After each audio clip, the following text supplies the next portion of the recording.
What happens when journalism isn't about uncovering corruption in boardrooms, but about surviving on the front lines of a civil war? Oliver Stone's Salvador throws James Woods into the chaos of El Salvador's brutal conflict, where photojournalism becomes both a weapon and a death sentence. Today on Foreplay, we close out our journalism arc with a story that asks, when the truth itself is life-threatening, what kind of journalist dares to tell it?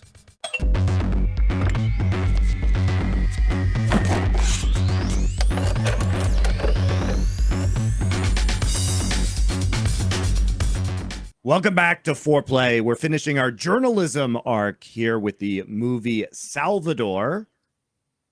But first, there's a new hype feature. I know it's not new anymore because we're recording this very far in advance of when you are actually seeing it. But you should use that hype feature on this video along with your regular likes and subscribing. And on top of that, in honor of October and coming up on Halloween, we are here to announce our new arc, which is an occult horror arc with a bunch of classics. And those movies are, first, the all-time occult horror classic, Rosemary's Baby. 2, Hereditary. 3, Exuma, which is a 2024 Korean film that many of you probably have not seen, but it has been one of the highest grossing films ever in Korea. And we will end with the original Suspiria from the 70s. So there you go. Thoughts on our occult horror arc, gentlemen? Well, finally, by leaning into the occult, everyone will realize now that we were Democrats the whole time. There's a line for you. Not bad. I mean, I will just say, I think also what we've done a good job with here is it's actually, because people either don't listen to these episodes or just haven't figured out the pattern. We are never doing the 4 most famous films in an arc or the 4 best films in an arc. That's never been the premise of an arc. If you look and break it down, almost every arc is like this one. This is actually prototypical. You have like a really classic entry film. Rosemary's Baby would be a good example. Then you have like, you know, like classic of the genre, but you probably haven't watched it. 70s Suspiria, there's a good one. And then we have like maybe one that you wouldn't try out like did we put Knifegate in there? Did you say that? No, Exuma and Hereditary. Exuma, yeah. Oh, Hereditary, yeah. So I think it's actually like a well-balanced arc. I think it's a good one. Hereditary is like a modern classic, let's say, you know, a contemporary classic. And then Exuma's a foreign film you probably haven't seen. So there you go. Yeah, exactly. I mean, you know, the whole premise of doing the arcs is very often to like kind of like give an even, you know, we're gonna include foundational movies for whatever the genre is, because you have to. You got to do at least one foundational movie. That's how you end up with, you know, The Thing in cosmic horror. But I'll wager fewer of you have seen things like, you know, From Beyond, etc., etc. Sure. And that's how we do it. We want to give like as much breadth to a topic as possible, because we never know when we're gonna revisit an arc. So, you know, it was like. Prime example is this. Salvador is an insane, niche, borderline hipster pick for a journalism movie when we could have just done Spotlight and served up yet another movie of people in rooms at desks talking into phones and making notes. But instead, this is a much more kinetic and visceral approach to journalism, which is appropriate, given it is about photojournalism. I'll also wager wartime journalism. Yeah, probably 95% of people that have come along for the journalism arc, this will be the 95% of you will not have seen this film. It's a very I hadn't seen this one. This was the one I hadn't it's seen. It's a pretty I don't want to say obscure, because it is directed by Oliver Stone after all. It is the forgotten Oliver Stone movie. But yeah, sure. I mean, the problem with this is it came out in 1986, which was the same year Platoon came out. So he kind of just upstaged himself in the same year. Classic Oliver Stone. I mean, also as well, I'll add, just before we even get into it, I will add as well, Oliver Stone did direct some fantastic movies, but pretty much after JFK, it just isn't, you know, he's another one that kind of went the way of the dodo. I don't think. I like Natural Born Killers, but sure. Yeah, I mean, listen, I'm kind of with Tarantino on that one. I'm on the Tarantino side. I think that's better than most Tarantino films. Ooh, romance. He can shove it up his ass. Also, I'm sorry. You already did your defensive in the past. I'm sorry. You just described Tarantino after the 90s. Well done, Richard. As part of what we've been working on. on Nerd Legion with the Yeah. lead up to Ghost of Yotei, I watched Lady Snowblood again, and I was like, Tarantino's just like a DJ that remixes other people's movies. Of course he is. I mean, look, it's like I said, the Django Unchained is quite literally a rip-off of multiple films. There are scenes of other exploitation movies lifted verbatim, but then but that was his calling card. He did that. He's just sampling other people's movies. Yeah, but like anyway, I like Natural Born Killers. Killers. I mean, obviously, look, I think homage is perfectly fine. I think pastiche is perfectly fine. I think like these aren't like rip-offs in the sense that he hasn't just took someone else's idea and intellectual property, made it like shot for shot. It's not that. What he's doing is he's taking movies he likes, putting similar scenes into scripts he's written and constructed himself. And I'm not saying he's bad, Richard. I just don't think I just don't love him. He's one of the best directors of all time. So, oh God! All right. I mean, anyway, I disagree. I actually think that that's Oliver Stone in the 80s and 90s is mega. My cutoff. yeah, like Oliver Stone 80s. Oliver Stone is insane. Like I even like the 90s output though, mate. Like I like stuff like even like stuff like U-Turn. A lot of people hate that movie. I thought it was a fun movie. It was a nice little self-contained plan. I love it. Natural Born Killers. For me, it stops with Any Given Sunday. After Any Given Sunday, I don't really care about this output. A lot of it then became not that good. But actually, funny enough, one of the through lines through Oliver Stone's entire career has been this thing that he does films that reference things to do with like war, the American government, etc. And actually, that's also why this is the forgotten Oliver Stone film, because everyone will be familiar with Born the 4th of July or Platoon or things that critique the Vietnam War, for example, or even in the modern day, maybe you know some of the things he did when he does interviews with Putin and he's always out there, and maybe people know the thing he did with, what's his name, fucking Castro, when he did that documentary about him. But what people might not realize is right in that same vein is this film, and it's actually the first one he basically does, because this film is essentially, and I think this is actually what makes it brilliant, is the way the story is told is essentially like a metaphor for America and how it is dealt with Central and South America and how it is interfered with their elections and how it uses people there and uses them for things like sex and kids and but then the second you don't like it, you can fuck back off to North America and then you just leave them to their own shit. And even things in the movie, like the idea that right up until the last minute you could come in and save everyone, or you could leave them all to get fucked over. Like that's like prime, because the real problem is it's actually one of the clever things that America's done is America's gotten loads of criticism for its wars in the Middle East and again like Vietnam, but somehow everyone ignores what happens in the backyard in fucking Central and South America. And if you've ever looked into it, I think that's way more corrupt on a way more consistent scale. Like as far as, if people don't know, the short version of it goes, the amount of times America was on the wrong side of history by supporting the people who were the dictators or the militias, just because like there was business interests or again political, calculus involved. It's crazy in Central and South America, bro. Like, the amount of times they have actually like funded the bad guys is nuts there. Oh, yeah. And they'll even do that thing a bit like Saddam, where they'll fund you and then they'll still come in and cap you later on and support the rebels that take you over. So I actually thought that, I mean, that's essentially the heart of this film, is about like, do you support these military juntas? Do you support the rebels? Who are the good guys? Who do the people actually support this?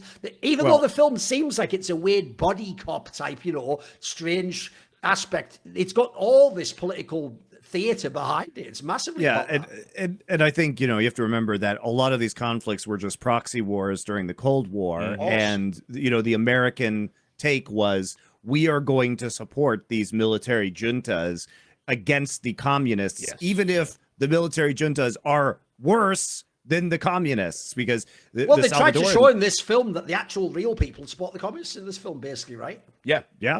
Which pretty sympathetic. Which by the way, I mean, like, in a lot of these countries, it's pretty much all the same shit. That ultimately what happens is you have a leader that's been either elected or is similarly rose to power in the revolution. They are beloved by the people. They say, the end to tyranny is over. We're going to have free and fair elections.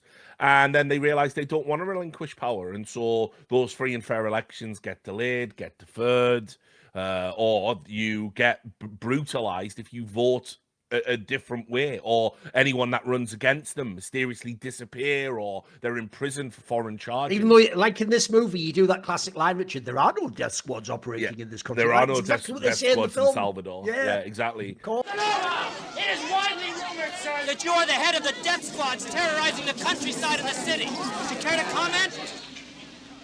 Senor, there are no death squads in El Salvador. And then what happens is, obviously, over time, the people are squeezed. You end up with resistance groups, very often funded by outside sources as well, in the same way that America, for instance, might prop up the despot, China or Russia or whoever it might be historically, where relevant, France, whatever, Britain, they might be funding the revolutionaries. And so the revolutionaries get a militia together.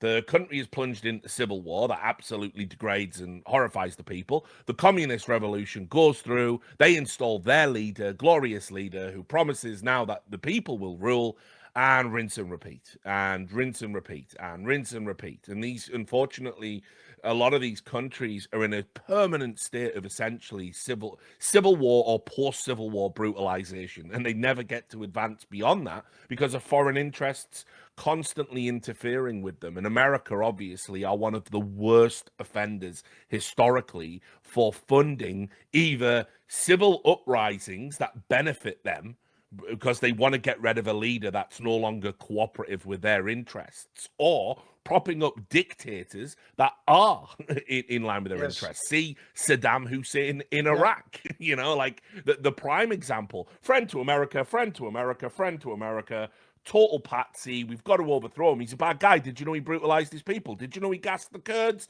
And gone and executed. Rinse and repeat, rinse and repeat, rinse and repeat. This is the American way. And obviously, Oliver Stone is a huge critic of this across all of his oeuvre, right? Which makes sense. Oliver Stone, by the way, is a decorated war hero. A lot of people don't know this detail, yeah. I've heard people say, oh, wasn't he in the photography division? No, he was an infantryman in the Vietnam War. He has a bronze star with a V, which means valor. So you don't get that, like, for doing fuck all. Plus a Purple Heart, which shows he was wounded twice in action. One where he nearly died. He got shot in the neck, I believe. So, like, he went to Vietnam, probably all idealistic, bright-eyed, bushy-tailed, thought he was serving his country, and saw firsthand how horrifying the Vietnam War was, and ultimately how futile it was, and how it was essentially in service of a political ideology that made no sense. We don't have to get into the domino theory, but we can just Google that, guys. It's fine. So ultimately he came out of a war with a lot of experiences he needed to process, and was immediately, like a lot of the Vietnam generation, that is where all the original conspiracy theorists, i.e. we don't believe what the government tells us, right? That is where a lot of those original people are forged generationally. And I'm talking about the conspiracy theorists that have finally put it together. Yeah, that Kennedy assassination was a bit weird, wasn't it? I mean, Oliver Stone obviously realized immediately in that the official version is clearly not the official version. And so all of his early output, that 80s output, I mean, it's like, look at what he's condemning. It's Platoon. It's the condemnation, of America and Vietnam. It's Salvador. It's the condemnation of how America totally fucks up Central America by propping up heinous people. It's Wall Street, a condemnation of all of the financial aspects and how they intersect with the immortal line, greed is good, which, by the way, some people unironically quote as if what the point Oliver Stone was making is capitalism is wicked, isn't it? Right? It is bizarre that that's treated almost like a Scorsese movie, trying to sell it. It's obviously a mega critique, isn't it? Yeah. And obviously, like, his later output, which I am saying is bad. He did the little scene Nixon with Anthony Hopkins, where of course it's all about, Nixon was a craven, venal fucking thug and one of the most corrupt presidents of all time, although recent output has certainly eclipsed him. And in fact, actually, some non-presidents have eclipsed him. And then obviously he did W as well, which was all about Bush, he was a massive critic of the Iraq War. So this character that we have in the form of Oliver Stone, he is the only, while I might not think his movies are great, and he might not be one of my favorite directors of all time, only Oliver Stone can make a movie like Salvador with the Yes. rage and the authenticity and the lack of squeamishness. You know, there are not many directors that will make a movie like this and will literally take you to a mass grave in the film.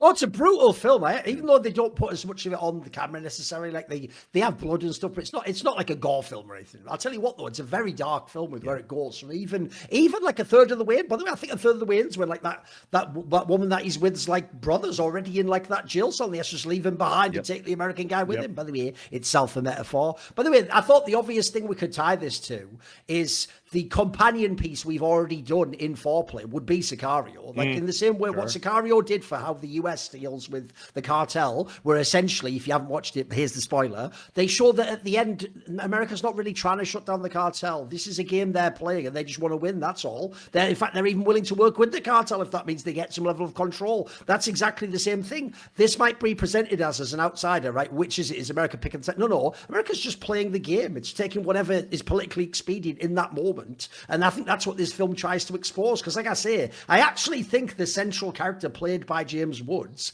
is in his own way sort of like a fucking avatar of America, right? He's not supposed to be like totally evil, but he's obviously out for himself. On the one hand, like he can be brave momentarily and when it's totally necessary at the end, but he'll also just leave people behind and he'll be calculating. And but it's way, this is the fucker who, to give the analogy in a Titanic scenario, he'd find a doll where he'd sail away, mate, and you just go under the fucking waves. Yeah. And go, see you, shame. Oh, it sucks. Because the ending of this movie is like simultaneously heartbreaking when the family get taken off that bus. But that's also exactly how the movie had to end. That movie would have been stupid if it had ended with them just riding off on the bus. Like, we're going to Disneyland. Like, no, the way this ends is perfect.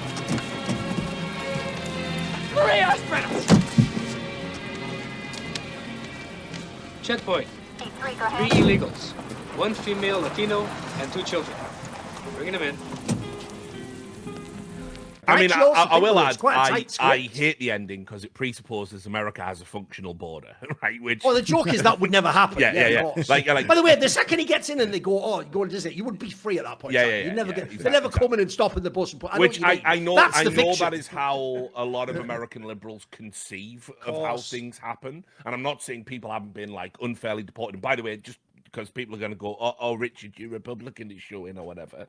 I believe every civilized society has an obligation to offer asylum to people fleeing tyrannical regimes, of course. Particularly, by the way, if you're a country that is propping up the tyrannical regime. Right? Perhaps if you are fomenting the tyranny, exactly, you have some moral obligation to try and save some of the What I people. will say is, let's just say that sometimes can go too far. And I'm a believer in if you want to be in a country, assuming you're not an asylum seeker, you've got to enter legally and go the correct ways. So the end of this movie, you have to come from a country that actually requires refuge. Yeah. Spoiler: if you can then return back home on holiday to that country, you are a refugee. Yeah, exactly. So I don't think I haven't even put a pretty big bar there, have I? Put it pretty fucking low. The end is like the end is necessary, but almost unrealistic. It is. But I do understand why they do it narratively. In fact, actually, let's talk about that.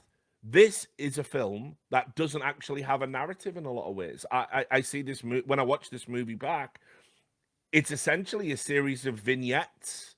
And I really like the way the movie's structured, because what it does is it is essentially James Wood, a journalist, experiencing the thing that is happening. So James Woods is there. He's watching all of these things occurring, which is what a journalist does. And it kind of just moves from scene to scene to scene, different people showing. Yeah, let me just summarize, because this movie can be summarized very quickly. Yeah, go for it. Which is basically, it goes as follows. So James Woods is playing.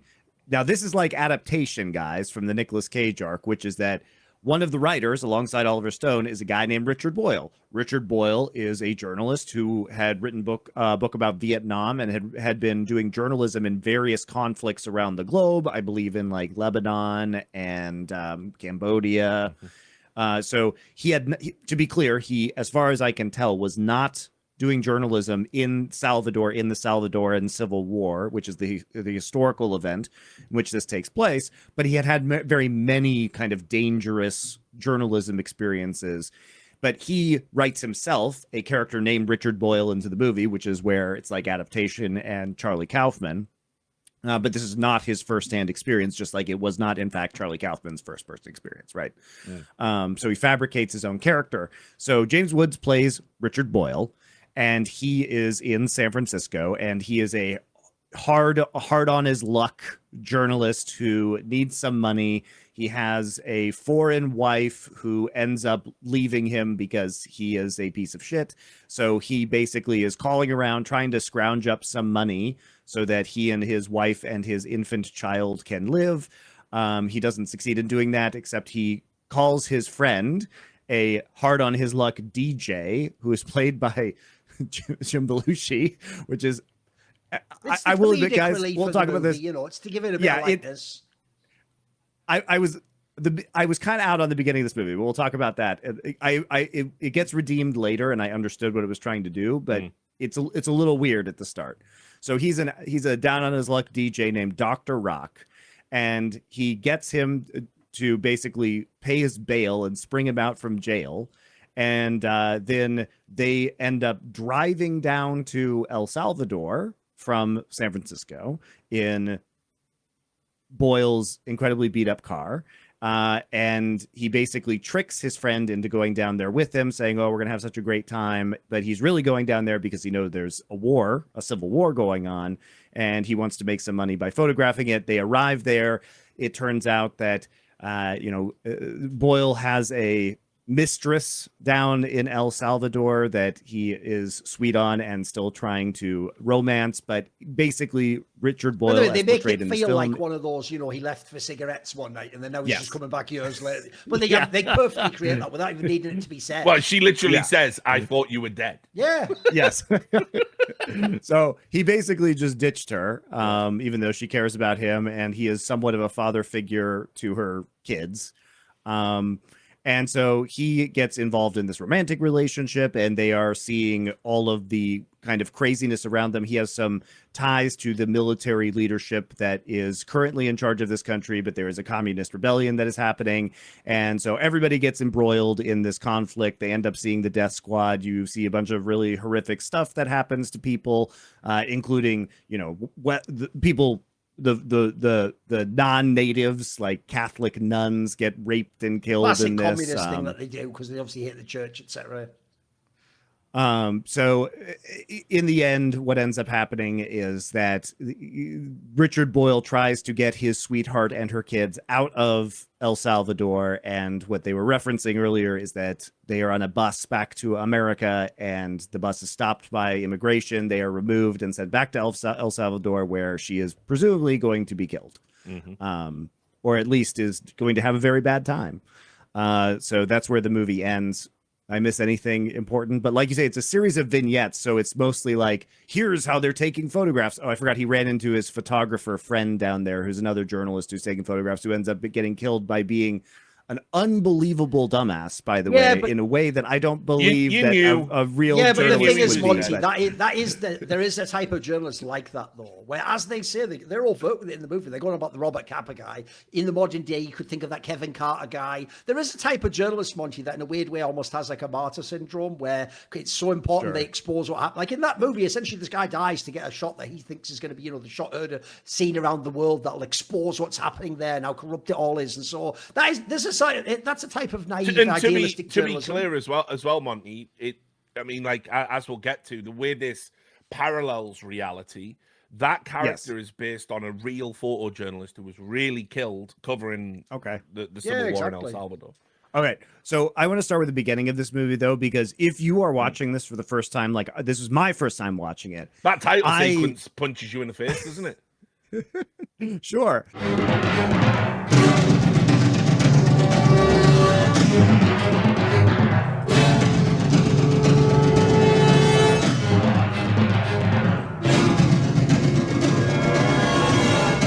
But I was just really confused at the start of this film, Richard.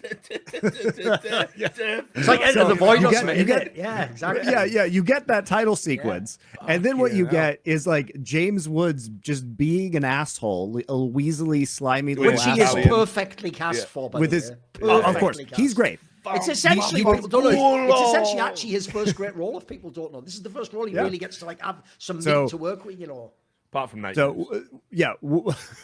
He was terrible in He Night was garbage in Moves. that movie. He was really bad. But I love James Woods, but he was bad at Night Moves. What I wanted to do is start with the start though, because like, yeah, his Italian wife. But you wonder what this has to do with anything really, because it's just a guy making phone calls and being a slimy little weasel. And then he hooks up with Jim Belushi, which obviously, I mean, Jim Belushi was very famous in the mid '80s, hugely famous because this is the era of Saturday Night Live and Blues this Brothers. was a real and reach everything from else. him. He had to play a fat piece of shit who drinks a lot.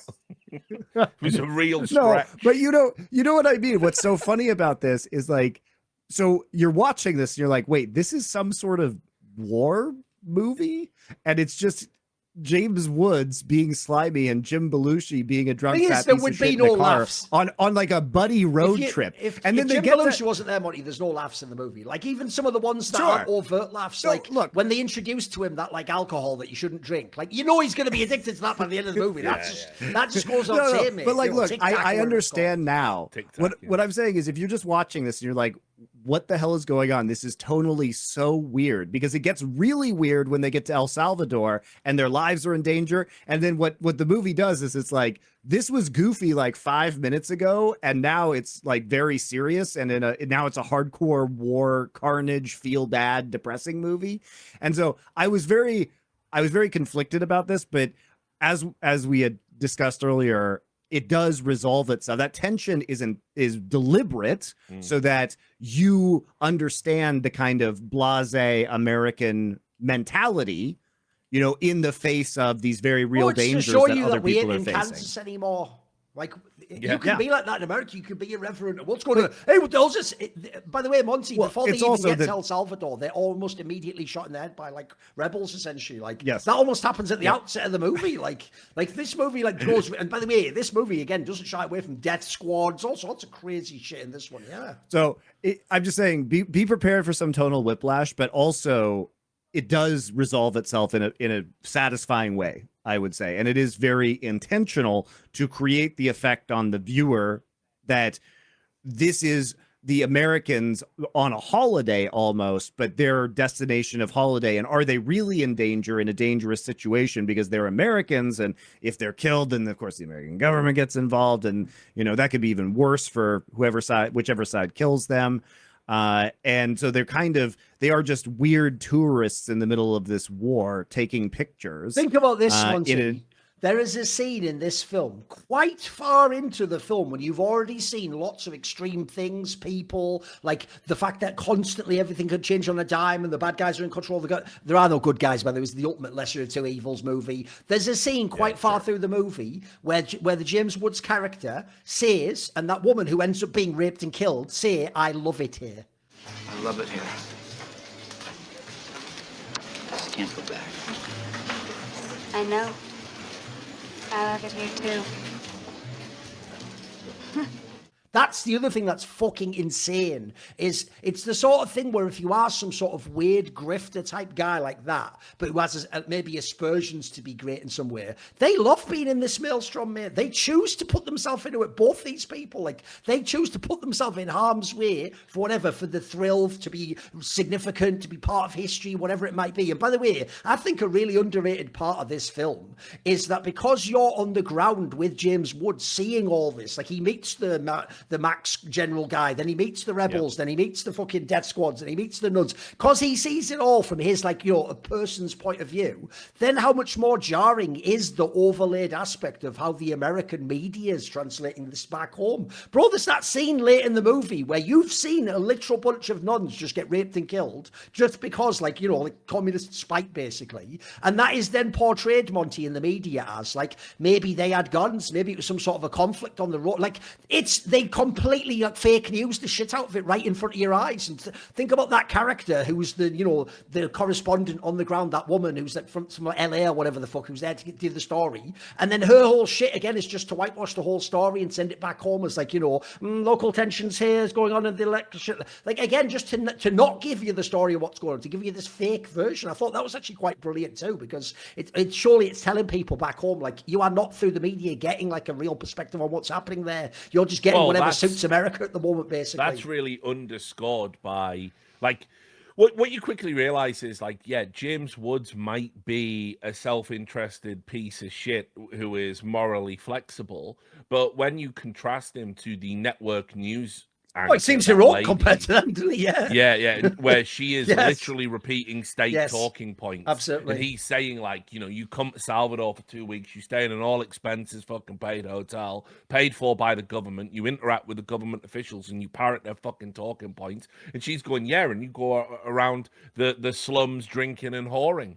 And, okay, both of these things are like experiences that will not necessarily get you closer to the truth, but in terms of who's got a better handle on the situation, it's obviously James Woods who's down there on the ground, whereas a lot of these network news people, and it was a problem in America in general, like, coverage around these wars is really sanitized and sterile, and this point is brought up over and over again in the film. Again, when the journalists are around the table and they're saying, like, look, there's no money in covering the war in Salvador because no one cares. This is not one of those, like, popular wars. And it's kind of interesting because, we're living through an analog right now, right, where it's like, look, we are constantly covering what's happening in Ukraine. We're constantly covering what's happening in Gaza, but obviously there's stuff happening in, like, Sudan, Yemen. Yeah, of course. Exactly, no one gives a fuck about these and it's like, for some reason, those don't make the They're editorial not sexy for some reason, right?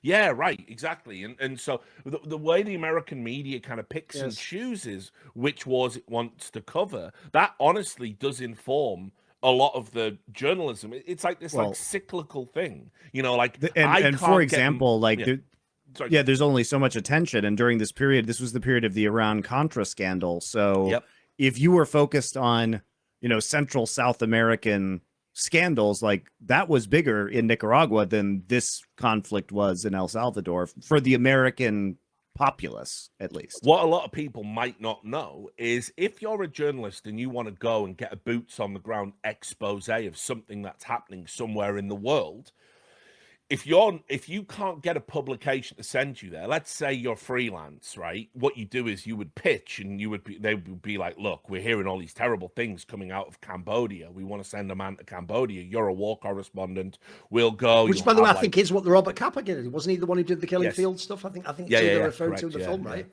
So what that you go and, like, by the way, obviously these are unbelievably dangerous assignments. I mean, people cannot quite conceive of, like, there's also another thing when we cover these sexy sanitized wars that meet the editorial threshold, you will see, like, guys like, you might see, like, even like a Jake Tapper in Israel, right? And they've got the flak jacket on and the helmet that says press, right? And, like, everybody knows they're non-combatants. You don't shoot the press, you don't shoot the Red Cross, right? Like, there's this Geneva Convention style of rules. When you go to a place like this, there are no rules like that, homie. Like if you're a journalist and you get caught, well, you see at the beginning when they say periodista or whatever, that's going to get him killed alone. Like, they want that's a downside to be called that. Like, there's even a scene again explicitly where they say these journalists, like a fucking fake news, etc. And we're gonna they should be dealt with, wink wink. And so, like, a lot of the journalists that go and cover these things, you are out there, you might have expenses, you might have access to a fucking an ATM where you can take money out because everything's cash economy down there. You might have some black market dollars and some fake Rolexes that can get you out of a jam, but beyond that, you're living on your wits. And this is why when again, just to bring it back to the broad point of this arc, when I see people like Jim Acosta writing books about how it's a dangerous time to be a journalist in America, it makes me fucking sick, because there are real journalists going out to real places like this around the world, and they are getting killed, they are getting imprisoned, they are being disappeared, and it is all in service of trying to bring these stories about people that are suffering under the yoke of tyranny around the world to an audience that might be broadly sympathetic to it, to a point they may be inclined to do something about it. And so the type of journalist that does this, I mean, I don't know, like I consider myself to be, you know, pretty pure in my belief about journalism and journalistic ethics and everything else. I don't know if I have the stones to do this type of work. I don't know if I ever could. I don't know if I was ever presented with an opportunity. Like if somebody said, like, Richard, like, here's a big fat network news contract, we're going to make you our main guy, but you've got to go and do photojournalism in this, you know, unbelievable war-torn hell. I don't know if I've got the balls to do it. Certainly not now. Maybe as a younger man, but absolutely not.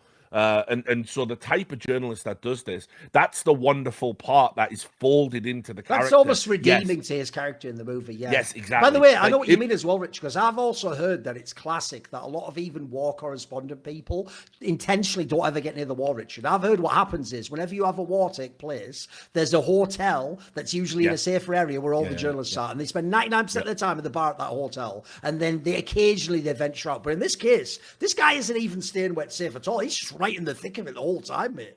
Yeah, well, what happens is a lot of the time, and this is the other irony of it, they'll get like a government, you know, they'll get like a government, you know, have like an armed tour into it, and they'll go, we'll take you to the front lines. They take them under, you know, in a big armor-plated vehicle to a place. They get out. They take the shots with the smoke and the rubble in the background. And look, you can catch a stray bullet anywhere, man, like when you're in this place. But like, obviously, that is a very sanitized and curated experience, which is also contingent on what the government wants to show you. Could be a Potemkin village scenario, right? Yeah, exactly. Totally. And so, you know, look, is it a little bit on the nose that fucking John Cassidy or whatever he's called is like saying, man, I want the problem with this is if you get too close to the truth, you die. But if you ain't close enough, then you don't get the truth. And like he's which you just know that the guy leaned back at the typewriter when he wrote that line, like he may as well have looked at the camera and gone, I die, by the way. Yeah, by the way, if you don't know this character's going to die while taking a photo at that point, this movie ain't for you, mate. I would argue, like, again, you brought up Kevin Carter earlier. You know, I've read a lot about photo journalists and the great ones that capture these like iconic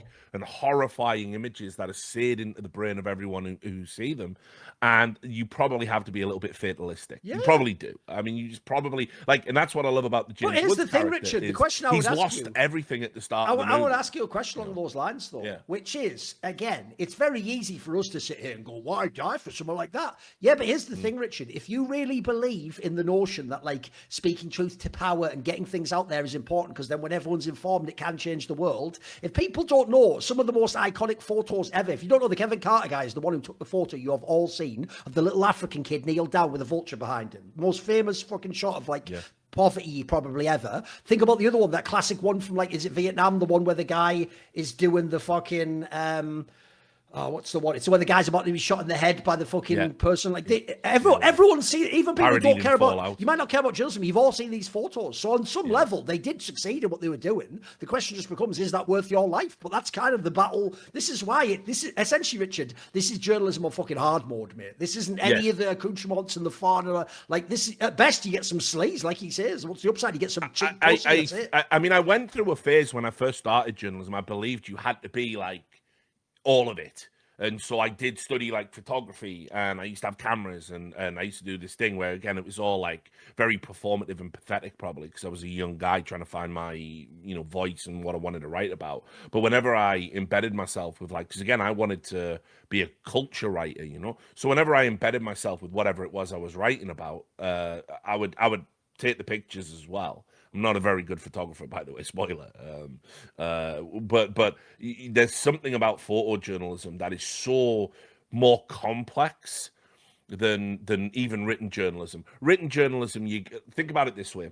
okay, with an article, I have multiple opportunities to really sell you on the truth of something. The rest of the writing might be clunky or dog shit, but there might be one paragraph in there that is so fucking pure and so true and so excellent that actually it holds the whole article up like the stanchion. And just by reading those words, you get it. You get what the rest of the piece is about. All the other details fall into place. It is the absolute kernel right at the heart of it. So, and I might get multiple ones of those if I write 3,000 words, 5,000 words, 10,000 words. I might get some wonderful flourishes, some wonderful sentences, and you might go away being utterly convinced that that is one of the best things you've ever read, right? I've got all of those get out of jail free cards. I've got the whole tools of language, my knowledge, the way I process it, interpret it, the way I assemble it. I've got all of that, right, to make you understand something.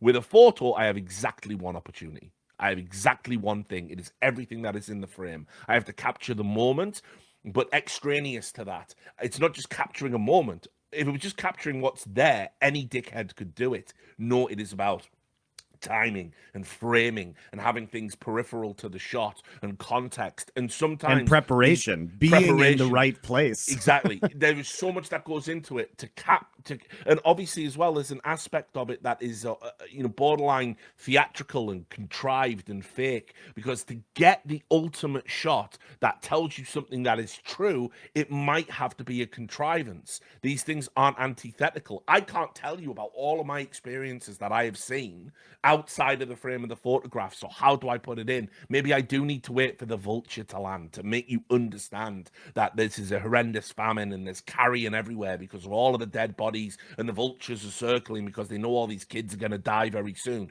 To convey that in the picture, I might have to wait. And yeah, is it, the vultures there and you go, oh, well, that's not real. It is. Okay. It might not be real, but it's fucking true, And so photojournalism is a real particular type of journalism that is like, when the reason these shots are iconic and they're seared into your brain is the absolute mastery and all of those elements that go into what goes into it. And if you've ever got a collection, I got some up there. If you've ever got a collection of these types of photographs, like the best ones, they don't miss. It's not like they get one iconic shot, total fluke. They have dozens and dozens and dozens across multiple wars. Multiple different types of framing, different colors, different lights, different times, different cameras. It's like these guys just have an understanding of how to get truth in pictorial photographic form out there. And so I've always had a great admiration for the photojournalists, particularly the ones that go to places like this and they're willing to take a bullet in the head to send you 1,000,000 miles away a picture just to convey the horror of something that's happening on the other side of the world. Like, also, sometimes words are insufficient. It's got to be said. Sometimes you have to see something to feel it. And photojournalism taps into that. It's an incredible art form. I'd like to say I wish I could have been better at it, but like I say, you gotta tip your hat to the people who are good at it, and that's essentially running parallel to this. This is what this movie's about in a way.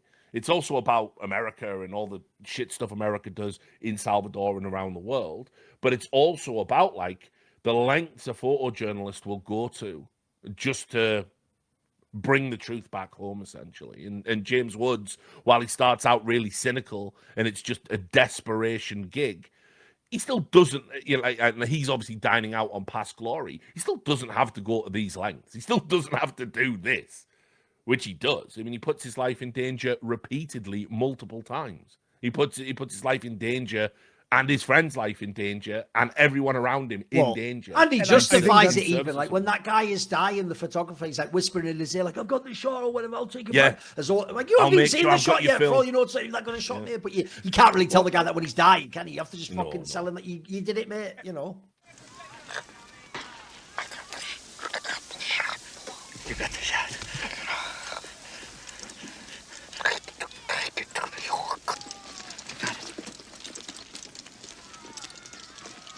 And I think that's what's so interesting about James Woods' character in this is that he somehow, and I think this is a testament to the acting job he does, he comes off as very believable in spite of being in constant tension with being a piece of shit to women in this movie, but also Absolutely. trying to legitimately save this woman from her fate in El Salvador, and he seems to actually care about her. And you get the like, well, I'm going to be Catholic now, but can I keep like drinking? Bro, And he he's even trying to like says the bring in line, his I wrote it down. vices. He says, how am I a bad Catholic? You whore! Fucking lie! Drink! What are you talking about? You do everything, you mad fuck! Yeah, I mean that. I will say there are some little weird tonal beats in the film, but they're still Sure. brilliant. So you have to let them have it. But there's the scene where he is literally arguing It's with a hilarious, isn't it? priest, Confession. It is funny. like in a. And he's trying to like confession, negotiate almost like so. Yeah, exactly. So what, do I have Like to do that? negotiating with I know, God's I love it. principles. Like, Yeah. And by the way, that's the where reason James why Woods he's is at. doing this is to get laid. You love this woman, you will be willing to change. Okay, I still drink and take a few hits of a joint or something once in a while, all right? That's okay. 12 Our Fathers, 10 Hail Marys, an act of contrition. That's it. So yeah, well, yeah. Get married also- to her, I think. Yeah. Yeah, I think by that point, the whole thing with the marriage is ultimately to save her and get her Yeah. out. I think, like, whether or not you can make an argument that it's a cynical thing or he feels obliged because of what happens to Carlos, a brother, or, Sure. you know, his But this motivations is- are very murky. But this is I what I'm think talking it's- about, is the performance is really nuanced. And then by the end, when he's trying to protect the film that his friend took, that his friend died to take, he's defending it with his life. And he does want those pictures to be out, and he is trying to do something honorable. So that's what I find so intriguing about this character of Richard Boyle, is that he is simultaneously the slimiest ends justify the means piece of shit, but in the moment sometimes he can actually be surprisingly honorable and noble in his own way. And ultimately, throughout the last half of this movie, his intentions are to try and save people from this really horrible situation. And he If I had to represents sum him up in a word, basically James Wood's character he's just a survivor, you know. So he is that classic cockroach character, right? He borrows money that he has no intention of paying back. He relies on other people's hospitality that he'll never repay.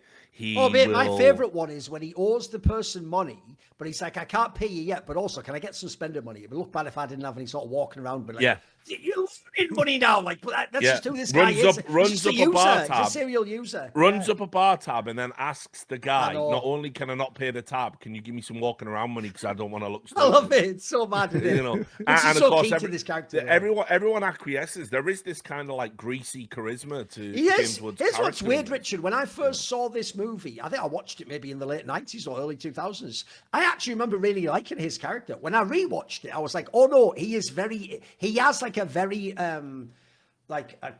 attractive aspect to him. Like, he is really cool with the slick talking, and that is fun in its own way, and he's just getting away with stuff. But actually, he is morally a completely morally bankrupt character on some level. He has a couple of areas where there's trigger points where he'll do something right, but I agree. Like, this is why it's actually a very good performance by James Woods. On the one hand, I like him, but I also very much dislike him. Like, I would hate this person in real life, by the way. I despise a journalist like this. Oh yeah, sure. I mean, look, you see, he's like a very good kind of like parallel to like the Belushi character, right? Which I think the only reason the Belushi character is in here is to show the typical American gringo. Yep. No fucking clue about what's going on. Think about what he sells him on at the beginning when they're driving. He basically goes like, exploiting you can get some cheap pussy. By the way, Yeah. that's even foreshadowed when he talks about how you can get 2 Monty for less than 12. Later in the same movie, he haggles a woman down to like $10 for prostitution. He tells him that, you can get alcohol, drugs, it's lawless there. Like, he makes this like a selling point, bro. Like, it's almost like you're in hog heaven if you go there, basically, Yeah, and I mean, by the way, like, very... I've heard conversations. Put it this way, it's not usually El Salvador. The classic one you'll have heard about, I've heard many times, is you want to go to Colombia, bro. That's the one where, again, same thing. They make the drugs. It's all super cheap. It's a paradise. You get away with it. You bribe the cop. They sell him on that angle. I know what you mean. To me, he was just supposed to represent the typical American. You know what I mean? I mean, and essentially, it's like, how can mass poverty and institutional corruption benefit me? Yeah. An American tourist, And it's kind of crazy because it's like the reason that the pussy is so cheap, as James Woods puts it, is because these women, they're not nominally prostitutes. It's just that's how they are forced to live. They have been brought into that world, and ultimately, and the implication is his sweetheart is going to have to go back and do exactly that if she's going to survive at all at the end of this film. Yeah. What else? How else is she going to survive? Yeah, and it's fucking crazy to think like this is I've traveled a lot. I consider myself a well-traveled man. I've been to lots of places, and I've seen the type of grinding poverty that this movie is kind of talking about, and it is crazy when we are talking about places where you might have an interaction with someone and they might say, by the way, I've got a sister or whatever it might be, she'll fuck you for money, if you give me $10 or whatever, she'll fuck you, and it's like, imagine having to live like that. Imagine essentially you've got to shelve those kind of the dignity of self just to make ends meet, and then you've just got a fucking fat drunk American coming through. Hey, this is fucking neat. $10, you sit on my face. It's like it must just you can understand, by the way, why when they use the term gringo, they always try and sell it as it's just like a little friendly term we use for foreigner, but it is. They wish it was and this is why harder than it was, but that way, if it was up to them, they wish it was even harder, bro. It's gringo with a hard O. You think? As Roger Ebert might say. Yeah. So about 8mm. So I do feel that the Belushi character is essential, but I do agree with you, Monty. I think the problem I have with the film is, and I don't know why Oliver Stone and Richard Boyle did this in the scripts. They wrote it together. I don't know why it is set up as Fear and Loathing in Genocideville. I don't understand that. It's kind of weird. It's so mental. Dr. Rock do is a real understand. person, by the way, as well. And he tried to sue this fucking film because he's like, that's not me. That's not who I am. I think we can debate about the effectiveness of it, about it being Fear and Loathing in Genocideville.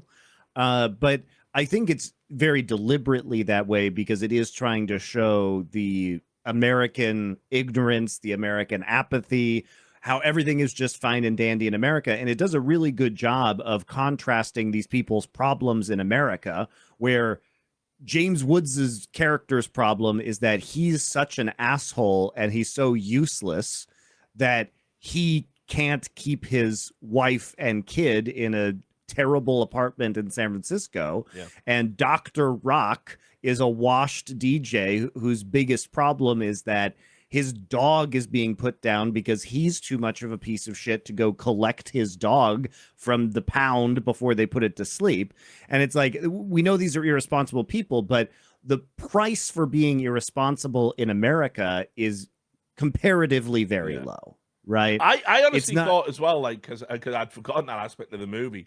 I thought the bit with him and the dog, I thought it was a grift. I thought it was a hustle. And it's like, it isn't. He's just let his fucking dog get murked. Like, and then at one point in time, he just lets that woman's kid just stay in the prison, so the Jim Belushi guy can just fuck off. Like, I'll have to come back for you later. Like, what? He's just a little kid in a fucking prison cell. So I mean, the stakes that these people are playing with, if you don't have the start of this movie and you don't have their ignorance to where they just drive across the border and Jim Belushi all of a sudden is in a real life or death situation where James Woods is trying to negotiate them out and saying like, no, I know the guy, please don't kill us on sight. I know the military leader, I know the colonel or whatever he says.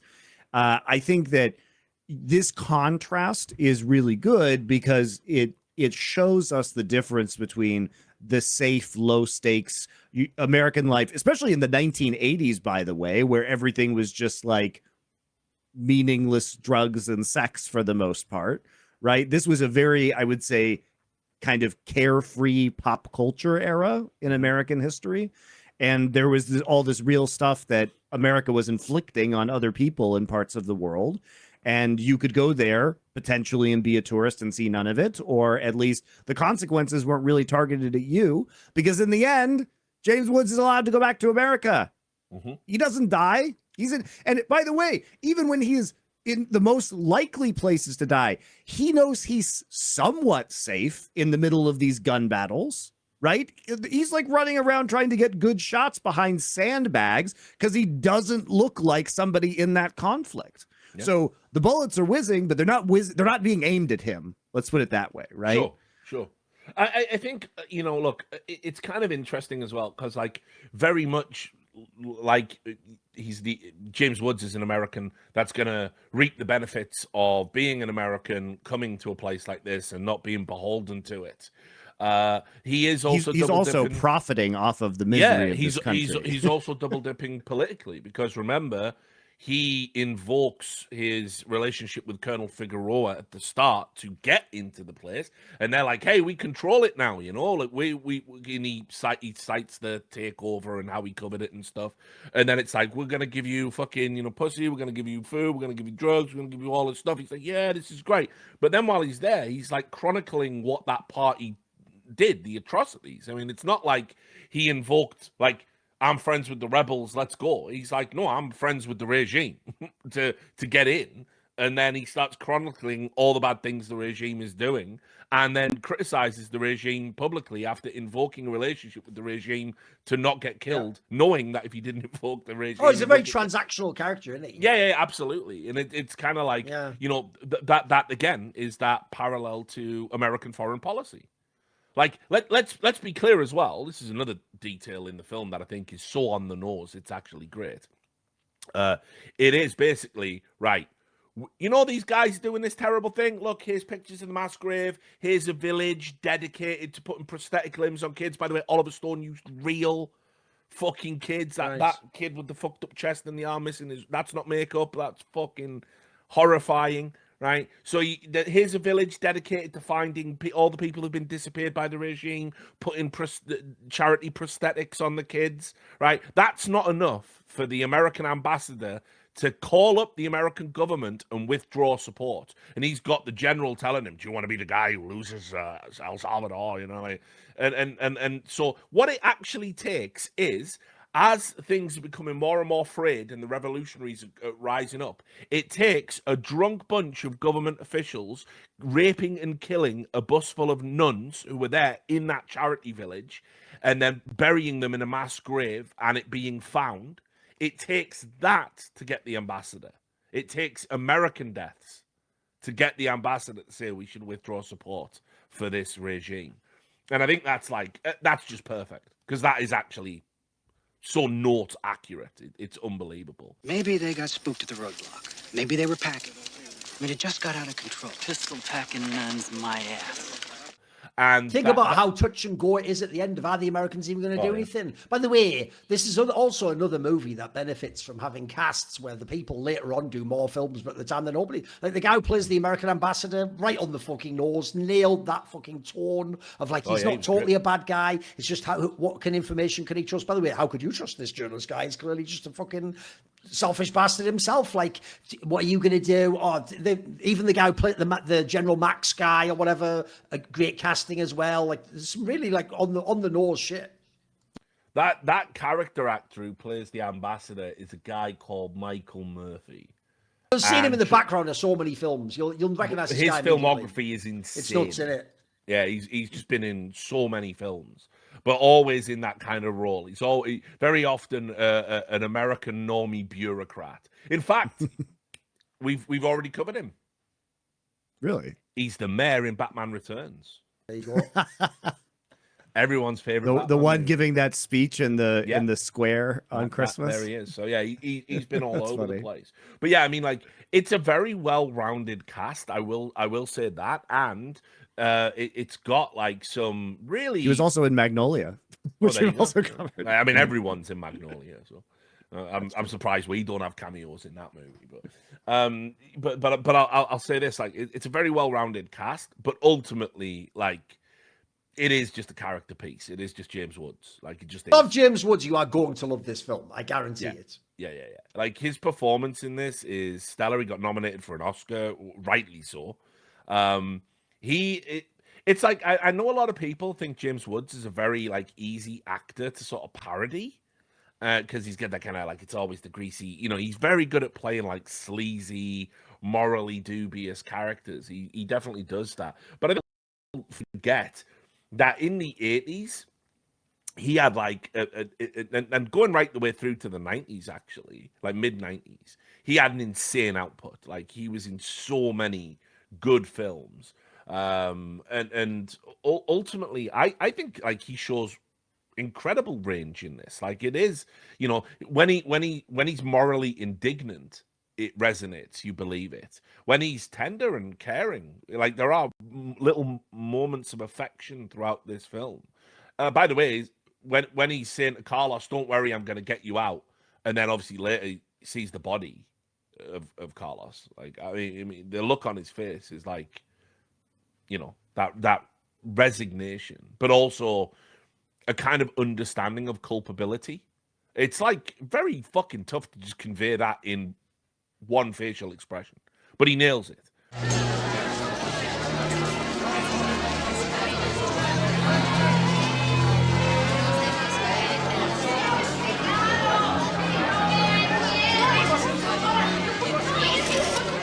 And just as a fast talking, you know, sort of pseudo charismatic journalist, like I say, a lot of journalists, even though I've always maintained this, we're all fucked up in some way. You kind of have to be to sacrifice your story of life to tell other people's stories. You've got to be dysfunctional on some level. It's just to what degree.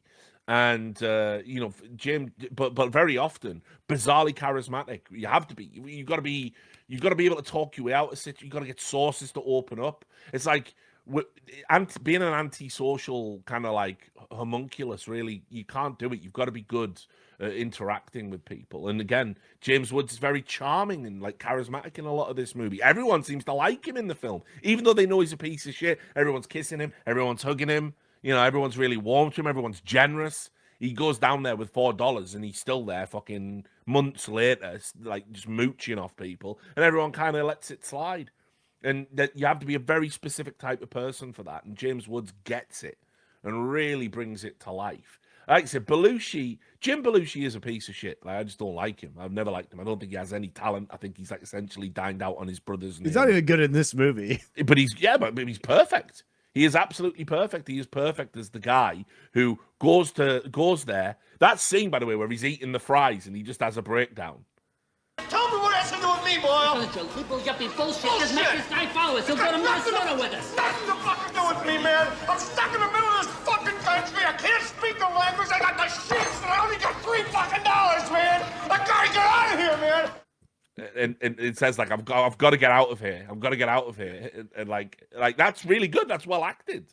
And then obviously you see him later. And by the end, he's acclimatized and he's loving it. He's a hog in hog heaven at that. By the end, of course, because like basically, because remember they tell him that alcohol. This is the selling point, Monty. It costs 17 cents a bottle. Yeah, what like sort of fucking what sort of like drain cleaner are you drinking at that point in time?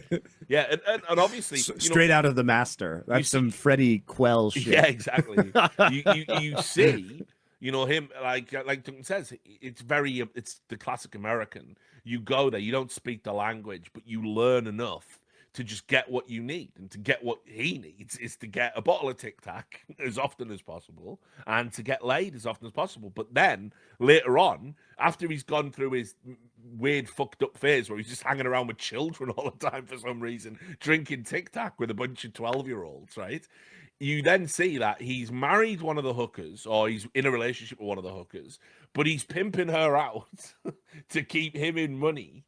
It's wild. Like his arc is fucking crazy. You say though, Richard, in this world, in this hell dimension, these are the heroes. Exactly. These are the good men. Yeah. You're actually sort of right. It's true. Once we're already that immersed, these are the good guys. So I mean, like, you know, look, the performances in this are just great. I mean, but like James Woods is absolutely stellar in this film. You could probably make arguments he's been better in other ones. I have a crazy detail for people, bro. I didn't realize this myself till I looked this up. At the time of this film, he is already 39 years old. Yep. This guy actually, we said this about Gene Hackman, he's in the same class, Richard. This is a guy who just got to 40 and just looked 40 for like 30 years and used that to be in movies and play those characters. Like, essentially, you don't blossom and break out at 39. What the fuck? Like, well, To be fair, he never also know. looked like he was 40 in Night Moves, which was 10 years earlier. Yeah. But also 10 years later in Casino, he's playing the Sharon Stone love interest. You know what I mean? He pulls it off, mate. The guy's just, like Gene Hackman, he's just such a good actor. You forget about the age. It's crazy. Yeah, but like I said, you could definitely make an argument to say this is like James Wood's best performance. Oh yeah, There's by the way, definitely another an reason argument. why this is also a good addition as well, Richard, is I don't want people, because here's the sad thing, Monty, being like a professional journalist is like being like, a professional poker player. You got away with it. You made it work somehow, but you would never tell your kid, go into this line of business. You'd tell them all the negatives. You go, listen, mate, you have to really know that this isn't something. It's like that Christopher Hitchens line. It's not even something you should want to do. It should be something you are compelled to do, otherwise don't do it, mate. Like, it's got so many downsides. But here's the thing, if they watch this arc, they're gonna go, oh my god, all the president's men, I could be a hero like that and a true American. Oh wait, what's that network? Yeah, you should speak out against all the bullshit of all this cynicism. Oh fucking, what was the other movie we did? Oh yeah, The Insider. Yeah, you should break out, and no matter, even if it's gonna get, you need to have a journalist like this at the end to show, it's not all just being a hero, mate. It's not all just fucking Boy Scouts and people who are telling the truth. This is also very much a journalistic archetype of the person who's a bit of a slime ball. Like the funny thing is, you can't even really do a comparison. But to me, this character is some sort of like a Piers Morgan character. On the one hand, he's absolutely reprehensible. His tactics, he's a piece of shit. But somehow he's got a charisma. People like him, and he just occasionally picks something that pricks his conscience, and suddenly you go, "Oh, you have a conscience? Holy fuck!" But I guess maybe you do, mate. Like it almost cleans out a character. But then again, as you say, who the fuck would operate in a world like this who was a good guy? Like, you couldn't. By the way, you'd be dead 5 minutes into the movie if you were actually a good guy. Like, you wouldn't get past the first rebels. You wouldn't be able to like play, because as you say, he actually does do that. He plays off the idea he's friends with the General Max guy to like calling him out publicly. Like, no, it's actually quite a complicated character. But I also want people to understand, like, there is loads of dirt and scum in journalism and fucking seediness, and people, by the way, who, this is what they get off on, the idea of like using everyone in a way. Like, even when they're doing it for a good cause, there's always like an element where they benefit in some way. And another aspect that's quite on point about the movie in that sense, they always seem to skate by. As you say, Monty, they're the one who magically gets out of the war zone. They're the one who doesn't get shot. They're the one who tells the story later, but they weren't really the one that was going to have the gun put against their head. They magically just skate by, don't they? And they somehow get to have like, I was right there, but were you, so yeah, I think this is actually also key to balance out the journalistic output in this sense. It's not all just heroes telling the truth. Certainly not. Yeah, and look, it's kind of interesting as well, because it's like, to have to go to the worst places to get the best, most sensational stuff, because that's what sells. It is kind of like disgusting, even just on its face, like that you have to go and do these things. And the way that, like I say, he gets took to a mass grave, which is really probably the most horrifying scene in the movie. Maybe the rape and murder of the nuns is. I don't know. You choose. But the mass grave is like so. Comment below which was more horrifying. Yeah, exactly. That's to a poll. Right? But the mass grave is like really fucked up. It's got like all the bodies, various states of decomposition, skeletons everywhere. You can imagine the smell. And the other photographer is saying to him, like, "Oh, it's been a long time since you've looked through a lens." Because it's like, obviously there's this sort of weird detachment that you sort of have to have. And it's like, he's cautiously tiptoeing up a hill, trying not to step on a dead body so he can get like a better shot. And James Woods is really, you can see he's like visibly recoiling. It hasn't shook him to his core. He's not that kind of person, but it's definitely shocking to him. I think this is where it kind of starts, that ultimately, the guy that's put you up and given you food and given you some money and you've partied with, he's the guy ordering this shit. And that's what sets the wheels in motion. But it's just like a really profoundly shocking scene. Like, it really is. Like, I mean, very easy to forget how powerful that stuff is. And yeah, like Duncan was saying, it's not all about telling the truth. It's like he's going there to get things that he knows are going to sell. But Well, also, And this is his way of getting himself out of trouble when he gets back to America. It's his way back in, isn't it? There's that aspect too. It also shows the desperation involved in journalism when you're on the hard times too. Not everyone's just like, the lead reporter for a massive newspaper where you have all the backing and no, sometimes people are scrounging around like this. Yeah, definitely. Well, especially as he'd written a book that was, you can clearly tell, he wrote a successful book, which, by the way, Richard Boyle did write a book. I don't know how successful it was in real life. The book that he says he wrote in the movie, he did write in real life. And that's great, right? And but obviously, I don't know if people know about how royalties work and stuff. Having a best-selling book, maybe it's not all it's cracked up to be, especially if it was 10 years ago. Let's just put it that way. So obviously, well, if a book costs $15 and the publishers are going to get some of it, and it costs money to make books and distribute them, think about how much money you get from that book as the writer. Like $3? Very little for a book. You have to sell a lot of books, guys. Like a lot of books. Yeah. So, I mean, it's definitely one of these things where it's like, it's not born of ideology. This is an ideological movie. The movie is saying things, but the actual character motivations, they aren't about that. I also did want to bring this up. Where they assassinate the Archbishop in the middle of a mass? Yes. That's a real thing. Yeah. That really happened. That's pretty much how it went down, which is fucking wild as well. I mean, that this guy, in the movie, the things he's saying are the things he was saying at the time, where he was saying, look, God commands you to not fucking persecute the people. And that he begged the soldiers to, instead of obeying the orders of the state, obey the higher power and not kill and not brutalize his fellow man. And then he was basically, he finished in real life.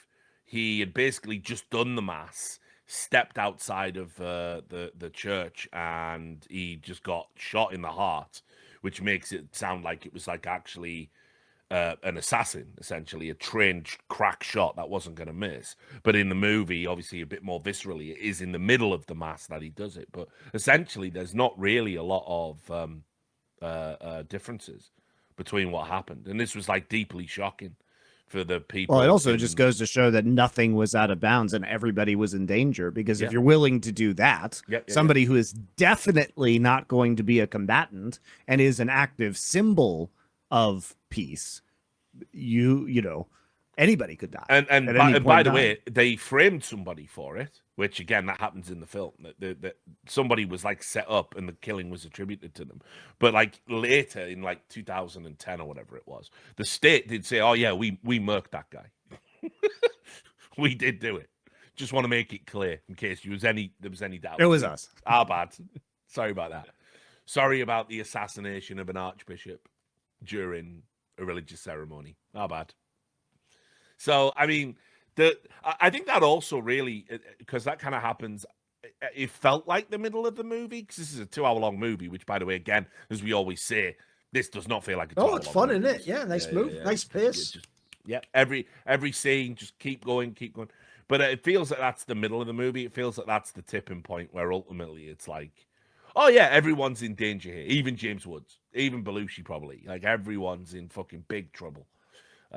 Because obviously it's it's quite shocking. There are certain people that are theoretically supposed to be off limits, which is kind of funny in and of itself. Obviously, religious figures, journalists, nuns, none of that here.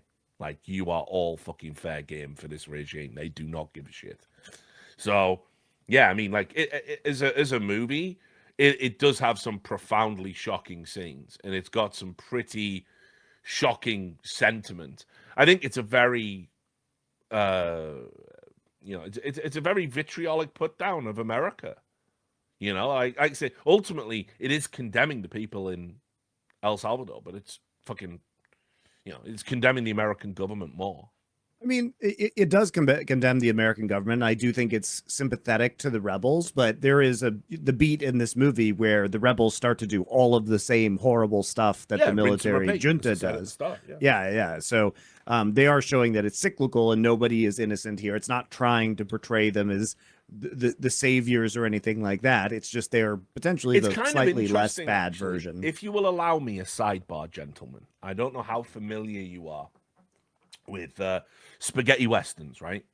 And Sure. if you know Sergio Leone, the great director, one of the great directors of all time, his last spaghetti western was called Duck You Sucker, sometimes called A Fistful of Dynamite. And basically, the reason that movie exists is these movies were being directed at a time in Italy where a lot of people wanted a communist uprising in Italy. And a lot of these directors were essentially sympathetic to that idea. They were activists themselves. And so you get a lot of these things called Zapata westerns, which are spaghetti westerns about the Mexican Revolution. And what they generally do is the protagonist is a revolutionary that is either a tragic hero that dies or is somebody that succeeds against a man somehow, against all of the odds. But usually they have to go through a torturous martyrdom to get to the end, to get to that result. And the directors were essentially talking to each other through film. You know, the guys like Corbucci and Damiani. And Leone, what he wanted to do is he wanted to make a movie that said revolution sucks. The people suffer no matter what. It doesn't matter who's in charge. The poor will always suffer. And the mechanism of revolution is actually worse and kills more people than pacifism and political kind of change. And so he made this movie Duck You Sucker, where basically the Zapata style revolutionary is a fucking oaf, a buffoon who keeps getting lucky in scoring these victories, becomes a hero of the revolution, but without spoiling it, ultimately the end is left with nothing. And there's a lot of movies in that genre that are very like I say, Leone, very anti-revolutionary. He thought Corbucci and all these guys were like ridiculous for their beliefs that communist revolution is going to fix everything. And it's right, I think Oliver Stone by this point was certainly idealistic, but also not naive. And this movie is definitely imbued with the same sensibility. Like, the country isn't going to be fixed once the revolution happens. They explicitly say that at one point. Do you think everything's just going to, you think the country's just going to be normal now? Well, no, of course it isn't. You're going to replace a bunch of bad guys with maybe some bad guys that, have the support of the people temporarily. But that's it. That's all it's going to achieve. And there is a kind of futility. It's why a lot of people, particularly in this online, culture war grift, a lot of people are, massively, they go, communism it's evil because it's it's authoritarianism. Forget the ideology, forget the window dressing of what you call it. It's people like power and being able to do what the fuck they want. And ultimately, when it's their turn, they will brutalize the people to ensure they get to do that. Basically, there's a class of people who are not in power, and what communism does is it gives the class of people who are not in power the chance to be in power. But once they are in power, they just do all the same shit that other people who are in power. When they become the elites, then they behave like the elites. Shockingly, it's like there is a little bit of that in this movie, but not enough. I would add, if you want to be historical. While I get this is a series of vignettes to show a moment in time in a country that is deeply troubled because of all these combinations of American interference, etc. But also, it's probably worth pointing out that the revolution did fix. Salvador's not like a utopia now, is it? So the revolution certainly didn't fix anything. America withdrawing support for the far right paramilitary party didn't fix it. And that's I would have liked the movie, I guess, not to have that title crawl. I hate the title, the title cards and here's the thing that happens post credits. I hate all that shit. You shouldn't need to put that in a movie ever. But I would have liked the movie to have instead ending on the futility of like, oh, we got to America, but then she got deported. They're gonna kill her. They're gonna kill the kid. It's so sad. It's bad. This thing that would never happen. I would have liked it to have maybe had a little bit more about how once the revolutionaries got in power, the first thing they did is kill a bunch of people. They touch on it a little bit, where you see the revolutionaries executing the soldiers at the end, and he's going, "You're gonna be as bad as them." It's like, I need a little bit more, guys. I need you to show actually a little bit more. It's why, to me, the reason this film succeeds, it's not only does it definitely succeed in its bigger picture aims of like showing how America's interference there and how selfish they are and how they'll like pretend to do the right thing, but only when it's politically expedient. Otherwise, they'll actually support the bad guys, etc. But the other feeling I got from this movie was the people I feel the most sorry for is just an average citizen of Salvador. Like, what the fuck do you do? Like, you absolutely are just picking from a rogues gallery. There is no fucking good person to pick here. They're all fucking twats. Like, essentially, it's just which way do you want to get fucked? Like, that's all you're picking. Like, I feel so bad for them. So they actually, in that sense, paint a very sympathetic view, I think, of what the average citizen would be facing there. Because again, it's very naive to sit in America watching this movie and go, "Just vote for the good guy." You know what I mean? It's like that in itself is a fiction, mate. Like, again, you watch this movie, and at the end of it, tell me who would you support? Good luck. I mean, good luck. I think as well, I think like just in terms of its presentation of the people and giving you a sense of the poverty and how they're living. And there is this weird thing, again, like speaking from personal experience, there's this weird thing when you go to these places where, you know, I'm talking like poverty that you can barely imagine, like a Westerner can't imagine it, right? And you see it, and it's shocking to you. You know, again, like, am I the only one? I feel like in the modern day, the word poverty has been completely destroyed by dickheads. Like, people in the modern day, you'll hear someone complaining about poverty wearing Nike Air Jordans. It's like, I mean, look, you think poverty is you don't have spending money right now. No, poverty is when like everything's shit. Your food's shit, your house is rain coming in on it, you don't have any heating, your fucking kids. Like, that's poverty really is you at the limit. You're about to die, mate. I mean, look, they think poverty is I don't have any cash. I've got any liquid. This has been one of the great kind of like sociological, you know, discussions like that's been going on in that field, because obviously we use phrases in Britain and America, the poverty line. And it's very often the number that is now. Yeah, very often the poverty line in our countries is something like, you know, just to give a kind of pictorial reference, the poverty line might be you don't own a fucking microwave. Yes. You know what I mean? It might be some real fucking arbitrary. Or you have to take the bus instead of having a car. Meanwhile, I just think, mate, even when I was in places like Korea, you should see what real poverty is, bro. Go down the side street, enough side streets, mate, and you will meet, as I've said, the story is, you look like you went back in time 500 years and there's a person chopping their head off a fish in the fucking floor. Like, that's poverty, mate. Like, yeah. I mean, and there's this thing when you're exposed to it, you're shocked to your core, but you will see happy faces, laughing children. Oh, they have somehow found a way to cope, and not only kind of cope, like there's these moments of joy. Yeah, life just goes on, bro. Yeah, it's like it's so jarring. Yeah. Like that shit will fucking that shit stays with you more than the poverty aspect. I mean, you know, people have no perspective. People have found a way to be happy and enjoy life for hundreds of thousands of years of humanity. Only in the last 150 have we been relatively also why, by the way, comfortable in people industrial from these modern countries standards. do look down on us because, again, we're sitting around going depressed, didn't get that promotion I think I deserved. Like, if they're going, I would like to eat tomorrow, you know what I mean? Yeah. Like, shall I mix more fucking newspaper into the porridge? That's what they're having to think about. Yeah, you know? yeah. I mean, our ancestors were all just dying because they didn't have enough rain, guys. We don't have those fucking problems, thank God. Living in the modern world in the West rules. It is so crazy. And like I say, I mean, I think this film does a really good job of getting that authentic sense of like how these people, despite being under a tyrannical regime and living in the type of poverty that you can't really imagine until you've seen it firsthand. And yet, like I say, even in that scene in the village, the kid with the arm off, he's laughing.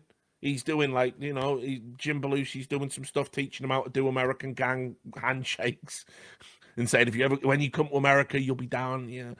And it's like, yeah, that is so authentic and note perfect that you will just see kids running around in the streets like, you know, and emaciated kids with smiles on their faces, and you're just like, how the fuck is this real? Like, and yeah, that's the shit that gets burnt into your brain. That's the shit, you know, where you have to kind of like, got to put that to one side. By the way, there are so many moments in this movie where, again, the person writing the script just pushed himself away, like nailed it. They're not. But the problem is, they just, cause there's too many of them, they're just sprinkled through. They don't really hit as hard as you hope. Like as you say, there's the one Richie where he goes, "You got to get close to the truth. Yeah, you get too close, you die." You gotta get close, Rich, to get the truth. You get too close, you die. Yeah. And then there's the one with that kid that's like, "Why are you going to join the rebels?" And he's like, "In my country, amigo, there is no more God." Which again sounds fucking dope, but that's like about a quarter of the way in the movie or something. It's not even like the high point of the movie. No, there's so many ridiculous, like, there are no death squads in El Salvador. I mean, there's so many quotables. There's like 3 or 4 quotables right at the start, like Jim Belushi. When he's giving his appraisal of why Latina women are good. Oh, it's ridiculous, isn't it? He goes, because they don't speak English. Like, that's fucking mental. Oh, by the way, when he goes to the Mad Max person, I think that's who I'm thinking of, where they introduce, like, you know, the idea of, like, again, the fact that these dictators always live in large themselves, aren't they? Mm-hmm. He's doing that whole thing, like, "Hey, this one takes it up the ass, really, in the culo. Like, what about you? Do you?" Since Attila the Hun have there been such amazing cavalry tactics? Oh, yes, and this one takes it up the culo real nice. How about this one? She taking up the culo too? All right. Yeah. That's like a funny moment for all of them. That's like an actual like moment of irreverence for them. Yeah. The fact that you can fuck all these women up their ass and they love it apparently. Like just mental. That's just setting you into the tone of the movie, boys. Like, and also as well though, it's like he walks through the door. He walks through the door. He says that, and then he's just immediately assigned a woman. Oh, it's mental, isn't it? Yeah. Just, like, by the way, this is 5 minutes now. before he was almost dead. Yeah. If he didn't like name check this guy, he was gonna get executed on By the the way, road. that even reminds me. That's exactly you've nailed it. I wanted to say this, but I couldn't figure out how to frame it before. One of the things this movie does, you will all recognize this trope, is because it's got the slick talking, likable but roguish character. Basically, it's like a fucking John Constantine type guy. Basically, when they have that type of a character, you all know the trope in movies where they get brought before someone powerful. Could be the mafia, could be like someone like that. And when you get brought before them, what happens is, because you have the audacity that other people wouldn't, you make a joke, and then what happens is there's that moment of silence. Is he going to kill you for impudence? No, he likes the joke and all his medal. It's one of those. That's what this guy's. That's the archetype of what the James Woods character is in this movie. You have to make it so you should die, but you just skate by every time. And the problem in this scenario is all the other people with you don't. They do fall victim to that. They do get killed. They do get wrecked. But you just keep skating by. You just keep skating by. And at the end of the movie, even he's alive. He's just made it back to America. This cunt. Anyone carrying a fucking cyanide pill. By the way, people forget that detail. At the beginning, he passes him that pill and he throws it away and he goes, "That's cyanide." Because his point, by the way, is, as you see later in the movie, they're not just going to shoot you in the head. They're going to like torture you to death outrageously. He says like, one of the things they like to do is cut your balls off. So here's a cyanide pill.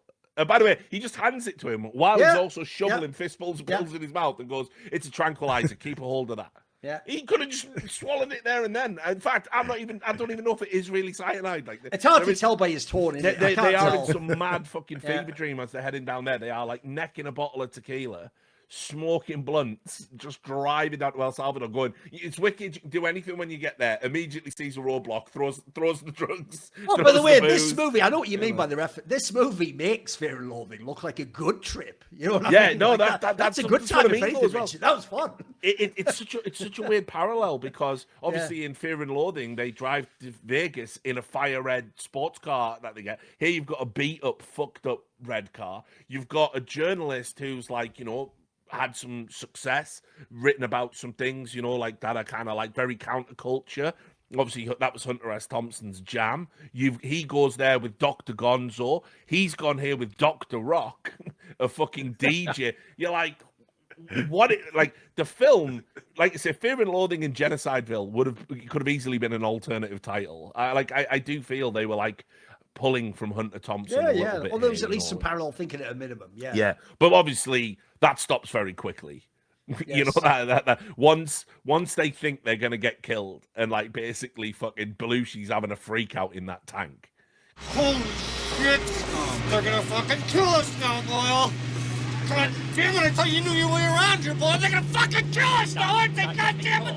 They're gonna fucking kill us! Shut the fuck up! Just be cool! Because they see that student. By the way, you said it shot in earlier, the though. head. I also agree, though. One of the things this movie does is because it keeps shifting the location and which aspect of Salvadorian culture we're experiencing, it never does feel like it drags or just repeats itself. It actually is taking you through each aspect. Because by the end of the movie, buddy, you've seen all their society. You've seen where the press are. You've seen where the poor people are. You've seen the rebels in the mountains. You've seen the ruling regime. You've seen the church. You've seen it all. You've seen everything. Like, it actually has given you like a full spectrum view of what it's like. Like the joke is at the end of the movie, you feel like you went to El Salvador. Yeah, I mean, it definitely is. It's got enough energy in the way it's shot as well. And like I said, I watched it big, movie screen, surround sound. It's fucking, it's pretty jarring. Like it's as I said, the title sequence. I was like, all right, better turn that down. Fucking hell, that's. Oh, and by the way, as I said earlier, the character actually, this also sort of telling. You have all these evil characters, people killing people. But one of the characters I hate the most is that fucking bitch American journalist. The one who actually says for real, like, that they were exchanging fire. The nuns that get raped at the end. That maybe they were, because that's like the part, that's the party line. Because that's exactly what the state were going to say. Exactly. Because you have to make it seem justified. But that is one you've seen yourself because you were there in the movie. That's such an outrageous abuse. It's particularly despicable because they were obviously raped. Yeah. And she's a woman. And so you would and they were even doing that thing. It's even there. darker when I rewatched it. I forgot this detail. Bro, they're not just raped. They're almost doing the sort of thing like, we'll just rape us and leave us. No, we're going to kill you at the end as well. Like, this is like the ultimate, it's just a humiliation ritual, basically. Yeah, like, no, that's the really evil disturbing part about that scene. That she essentially relents, thinking because you have to. You want these other people to make it to all these old women. I'm not going to fight. I'm going to let this happen. Maybe I survive. And then obviously just cocks the fucking gun and she just. That's how dark that shit is, though. Yeah, absolutely. It's fucking horrifying. It's just some war crime shit for real. And then the idea the American media is going to go, well, there was some sort of a confrontation. I think they were maybe exchanging fire. They didn't even have any guns. They're not shit. I know. Pulled out the piece. Well, it's even called out. Like, why would the nuns have guns?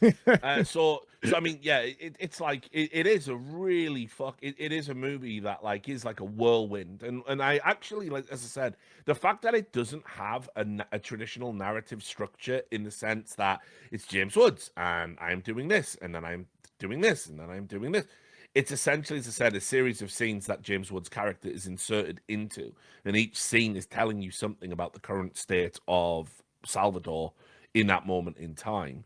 I really like the way it's structured. It's got, it's, I don't want to say documentary sensibilities. That's kind of overselling it. But as I say, the way that it is structured, it just feels like an authentic experience. It is like, well, it feels like a POV film from somebody in a chaotic political environment where you're living your day-to-day life and events are happening around you, and especially in a culture and a language you don't understand. You're getting bits and pieces of it, but you don't really have the full picture. And indeed, even if you did understand the language and the culture and you are in charge, you don't have a full picture because you're dealing with a guerrilla war. So who the hell knows what's really it's actually going quite on? Impressive Who's in this control? Was made as like a Hollywood film, though, I've got to say. Like, it's pretty brutal. It doesn't really pull any punches, does it?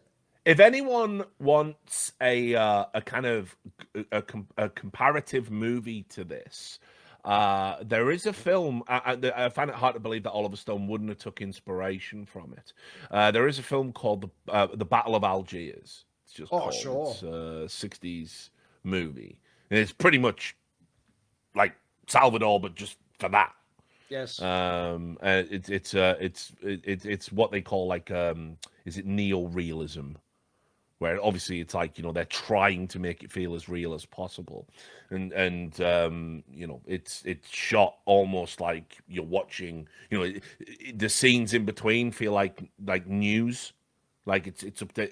It must have took its inspiration from that, the way that the film is structured, because it is just about essentially putting you in this place and time, and James Woods isn't like a self-insert for the audience. Like, you shouldn't be able to relate to He's who not a he is. hero. Yeah, he's not like. Yeah, exactly. He's barely even the protagonist. Yeah, But he's more just an essentially- observer of what's happening, right? Yeah, essentially, everything is presented in a way where it's like, this is how James Woods is going to observe and react to these things, and you're kind of like the fly on the wall, and it's really powerful. Like, it's a very, very good movie in terms of like what it wants to make you feel. Not weepy, not sentimental. Like, there's never, when they find the bodies, they don't play that saccharine music in the background. Yeah, that's true. There's none of that. It's just, she's dead. She's been dug up. James Woods is going to go over and tenderly hold her hand one last time with his friend, this religious charity worker. And it's not maudlin. It's just horrifying. It just wants to steep you in all this terrible stuff that's happened without using any cheap exploitative tricks to make you feel something. You either get the inhumanity that's going on in this movie, or you're probably like a fucking sociopath. Like, if this movie doesn't make you recoil or flinch at least 2 or 3 times, your mechanism's gone. so I mean, that's like probably the best thing I can say about the movie ultimately, is that, you know, it really does make you meditate a lot on what is happening, because this is going to be an eternal story. You know, it's Salvador then, it's somewhere else today, and these things are happening. Like you see it today, it would be Yemen or something again. Yeah, About it's always the fuck poor. Yeah, it's always the poor. It's always the women. It's always the children. You know, these are the people that suffer in ways that are harder to kind of conceive of than just the men that go and fight and die in a war. You know, that get shot. There's all these like secondary things that happen, the way that, you know, poverty affects people, the way that the brutalization of women happens. You know, we all, like, this is a well-documented phenomenon in any war zone. You know, like, rape is just something that's still going on. You might think like, you know, oh, that sounds like almost like some barbaric throwback to like the years of the Vikings or whatever. Nah, it still happens now. It still happens now in all these countries that have these horrifying wars. And it's important to not flinch away from that, because if this movie had sanitized and whitewashed what was happening in Salvador at that time, it would have essentially just been another extension of the American media, which is all too content to whitewash the things that are happening in these war zones now, and still goes on to this day. And Oliver Stone was never going to be about that. I think probably one of the reasons why 86 is such a big year for him is it's ultimately the catharsis. He exorcised a lot of his Vietnam stuff with Platoon, and no doubt he exorcised a lot of his vitriol towards American foreign policy through this film. And for them both to come out in the same year is like, it's a fantastic achievement from a filmmaker. You know, I don't think they've necessarily aged the best. I might even be inclined to say this is the better movie than if you compare it to Platoon. I find Platoon to be a little bit. I'll take, but I think it's pretty legit. Yeah, I actually do. I agree. The difference is Platoon is all the. This is the music means you're sad. This means it's epic. Yeah, that's a bit more by numbers. It's got that fucking adagio for strings or whatever when he. Yes. Na, na, na, na. I agree. This one's a sleeper. I think this one's a very well executed film. I think this might be the better movie than Platoon. Platoon obviously won Oscars and everything, and I think that's because there hadn't been a really visceral, earnest Vietnam movie to that degree. I might have told this story before. I watched this. I got the Platoon video game, right, when I was a kid. And as you can imagine, what the fuck do you do in a Platoon video game? Right? Well, question. It's obviously you meet Tom different Berenger levels. willing to afford it when we do it. If I said you were walking through the jungle shooting Viet Cong soldiers, would you be surprised? I mean, games weren't very sophisticated back then, but there was incredibly a video game tie-in for Platoon. I think it came out a little bit afterwards, so it's not technically a tie-in. But I had the video game Platoon. I got it. So whose idea? Hey kids, want to play Platoon? Yeah, I know. Yeah, want to experience the horrors of Vietnam? Like, so you gotta avoid the tiger traps. You know, I as think you're that walking actually around. might be a component of it as well. Yeah, there's like pungy steak traps everywhere. So anyway, I had it on the Spectrum that I had at the time. I was a Spectrum kid, not a Commodore kid. If you know, you know. And I'd played the video game, right? Because I played all those war games at the time, Beachhead, all that shit. And so I wanted to watch the film. So leveraging that aforementioned experience with my relationship, rather, with my grandparents that I talked about previously, I said, can we rent Platoon? Right. So I'm about 10 years old. I must have been like 1992 or something. I'm obviously coming late to the party. And they were like, well, my granddad said it's a war movie. So yeah, war movies are fine. It's good, actually, that Richard watches war movies and like learns about the importance of being a soldier and everything. Obviously, my granddad being a military man. And so I sat down to watch Platoon with my granddad at 10 years old. And he was horrified. He was horrified, and he wanted to turn it off. And I was going, but granddad, it won an Oscar. It's got all these, and he's going, they'll give an Oscar to any old shite these days. That's not a war. That's not what happens in war. He was like really adamant about it.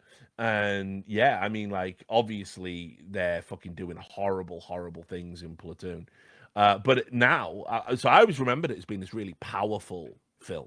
I remembered Platoon as being this like really profound thing about war and but obviously it's a bit hacky. The voiceover, the fucking conflict between the nice soldier and then how we're gonna leave him and kill him, and the bad guy with Tom Berenger or whatever the fuck. It's a really hacky film. So Richard, I just looked it up and I found your 1987 Platoon video game, but were you aware that they made an RTS Platoon video game in 2002? Never played that 15... one, You thought they were done. Bro, making I Platoon played that video game games so in much. 87. I even know the sound. It had this fucking banging. I just find it soundtrack. hilarious that in 2002 they were just making a fucking RTS. I mean, you have to understand as well, like, it was just a different time for kids. Like, you would just, they made so many inappropriate, like, movie and cartoon tie-ins. Like, Aliens, for fuck's sake. Aliens had, like, action figures. And fucking, like, I'm pretty sure I had a cartoon spin-off or something. Fucking, just a wild time to grow up, But anyway, the point being that Salvador, like, I haven't seen Platoon as an adult and haven't seen Salvador as an adult. I actually think Salvador is definitely the much more potent film. And if you wanted a much more powerful indictment of what America does all around the world, this is right up there with, all the great movies that impugn America's bullshit, including, as I've talked about on my Patreon, A Bullet for the General, which might be one, like, that's another great movie that essentially says, America's fucking constant interference but simultaneous indifference to the problems in these countries is, diabolical. So I really enjoyed this film, man. Like, I gotta say, I was like, fucking, as much as you can enjoy this film, I enjoyed watching this film. I think it's like actually one of Oliver Stone's best. I think it's one of James Wood's best. It's certainly Jim Belushi's best, because I mean, maybe you got a soft spot for Red Heat, but not me. But yeah, I mean, like, this is just a really, really, really good fucking film. This isn't a sweet spot movie. This isn't like a hipster pick. This is a very powerful movie that is, ultimately more about America's politics than journalism, but uses photojournalism as the vector to tell that story. So, and what it says is accurate, powerful, horrifying, and still resonates to this day. So you're gonna struggle to top all of that in a film. I think it does what you said, in our last review, which is that it shows the exploitative side of journalism very effectively, where there's always a relationship between the journalist and the subject. We were talking about this in The Insider, where the journalist is appealing to virtue and saying, by doing this, by doing this thing, we're going to get the truth out there. But ultimately, it's also a commercial game where the journalist is to a certain degree exploiting the target now for money. And that is, America is both causing this war in El Salvador and causing the carnage and then monetizing that carnage in a really fucked up capitalistic way. So I think it's a fascinating indictment of many aspects of the way that modern media and governments operate. Just before I get Duncan's final thoughts as well, I'll insert the now necessary Roger Ebert review. He gave it 3 stars out of 4 out of his 4, which I think it might be. If I was using the Ebert scale, this might be a 3.5, maybe, but it's about there. I don't hate. I don't hate 3 out of 4. And he says, we meet other people in this movie. He's waxed lyrical about James Woods. He said he was great because, of course. And he said, meanwhile, we meet some other people in the scene, including John Savage as a great war photographer and Michael Murphy as the US ambassador, a tortured liberal who speaks of peace and freedom while the CIA goes about its usual business right under his nose. The subplot involving the Savage character is not very successful. I can see what they're doing, trying to set him up as a dedicated photojournalist who will risk his life for a great picture. But when he finally does come to his personal turning point, it's for a photo even the audience knows isn't great, a shot of an airplane swooping out of the sky. Without context, it could be any airplane flying out of any sky. I don't know why he's reviewing the imaginary photograph, but Roger Ebert things, I guess. Salvador is long and disjointed and tries to tell too many stories. A scene where Woods debates policy with the US officials sounds tacked on, as if the director and co-writer Oliver Stone was afraid of not making his point. But the heart of the movie is fascinating, and the heart consists of Woods and Belushi, 2 losers set adrift in a world they never made, trying to play games by everyone else's rules, which is not what happens in this film and not what the film is about. That sounds He's done like it the again. Nightmare Hollywood fucking elevator pitch, the way he said that, didn't it? I know what. Yeah. Like, Belushi's barely in the movie. Yeah. So for him to be the heart of the movie is crazy. And it's why you that say they're you trying really to play like the games movie, by even though you everyone's dislike rules. him. They don't. They play games by their rules. By the way, to me, there's no incongruence between you saying you don't like Jim Belushi, but that you like this movie. He is barely in it. He is just an occasional one-note joke that you just throw in every now and then to remind you he's in it. He's in it enough. He's just in it enough to not be but full Jim Belushi. I like the way we've just learned also the thing about Roger Ebert is even when he's right for all the wrong reasons. Yeah, that's what I mean. It's just what a wild. Unless Nicolas Cage is in the movie, unless it's a Nick Cage movie, then he can be right for the rest. I just love the idea. He hates David Lynch, but he thinks Nicolas Cage is like the height of cinema or something. What a fucking hack this guy was. Just a bomb, isn't he? I even went and looked up the Dr. Rock character as well, because I wanted to know, because apparently, as I said, he sued the movie because he said he wasn't like that. And obviously, I mean, by the way, if you were the real Dr. Rock and you were not some fat whoring drunk who immediately gets gonorrhea like one day into his trip in El Salvador because it has to get a fucking penicillin shot in his ass, you would be upset, right? But I don't know what happened with that. I don't know if it was ever settled or if it was deemed frivolous or whatever. But he does sound like a fucking like actual loser. Like, it's so bad to say. I was like looking up obituaries and everyone's like, Dr. Rock was one of the most rocking DJs of all time. He's the only DJ I know who worked like on 2 stations at once. He'd pull a morning shift and then he'd pull a night shift every day. And I just think back to the line in the film where he goes, yeah, my wife says I've got to grow up and not be a rock DJ anymore. And I'm like, fuck that, man. I'm just like, oh God, it's so... I want to believe he was like this. I want to believe that Jim Belushi did him a great service, but it's probably fiction. It probably is, all things considered.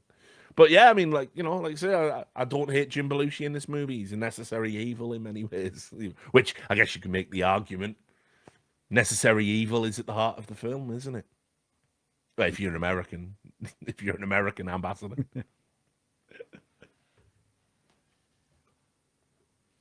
All right. Final thoughts, Duncan? You picked this one. Yeah. I mean, I actually did already know. This was one where I hadn't rewatched it in a while, but I had enough of a good memory that I knew it would be like worth a watch at least. Like, as I say, a lot of people, I mean, Oliver Stone's a very famous director. A lot of people will have seen the majority of his output, but I feel like this is the one where whenever I talked to other even movie heads, the amount of them that had never seen it or even heard of it was amazing. And I always told people, bearing in mind, one of the things Oliver Stone is famous for is things that like critique, like the joke is that as far as I can tell, the ultimate enemy of Oliver Stone is just the fucking US State Department. It's not even like presidents, US as a country. It's just the fuckers that make all these like cynical choices. So to me, it's right in the wheelhouse. It introduces that style of Oliver Stone. I agree. I actually it's probably better than Platoon. I think it's actually probably his most overrated film because people think that's like a Stone Cold classic 10 out of 10 or whatever, don't they? I would just suggest they haven't rewatched it in a while. There's what I also like about this movie, like I say, is it isn't really a movie with a hero. James Wood's certainly no hero. It's just that again, if you're in hell, like he comes off as a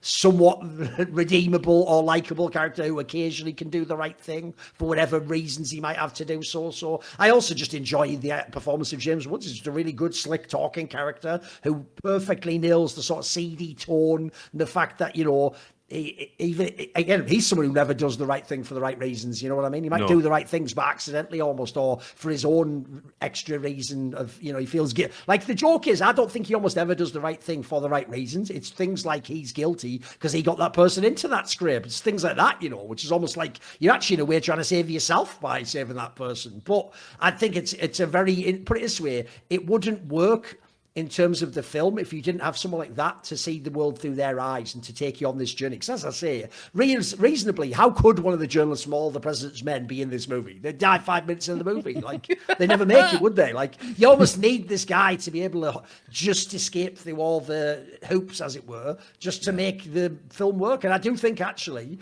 I also agree. I think the other thing I like about the film is the things in the film that are fucked up are self-evident. You don't need a narrator to tell you. You don't need sad music. If you can't see like a student just get shot and go, that seems fucked up, well then at that point I don't know if movies are for you. You know what I mean? If you needed a cue to go, how am I supposed to feel about that? Then, or if you don't know how you feel about a bunch of nuns being raped and killed, just as far as I can tell, as some sort of like a spiteful hate crime, and then the American media going, there may have been a trading of fire. Like, if you can't see that and go, I don't know if I'm riding with that. Again, you know, maybe not the film for you. Maybe stick with Pirates of the Caribbean, you know.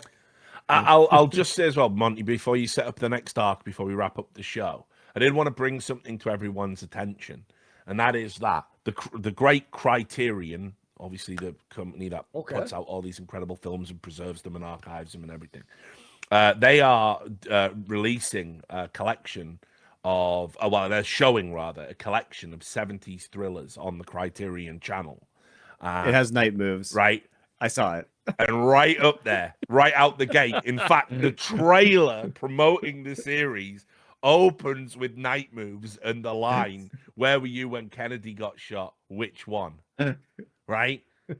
I'm telling you guys, we're gonna have this reappraisal, the reappraisal arc. I saw that. So the Criterion channel is their streaming service. So I watch it very frequently. By the way, I open it up. Absolute banger collection they're going to be showing. They've got The Long Goodbye, which Parallax I View. talked about. The Anderson Tapes, Chinatown, Parallax View.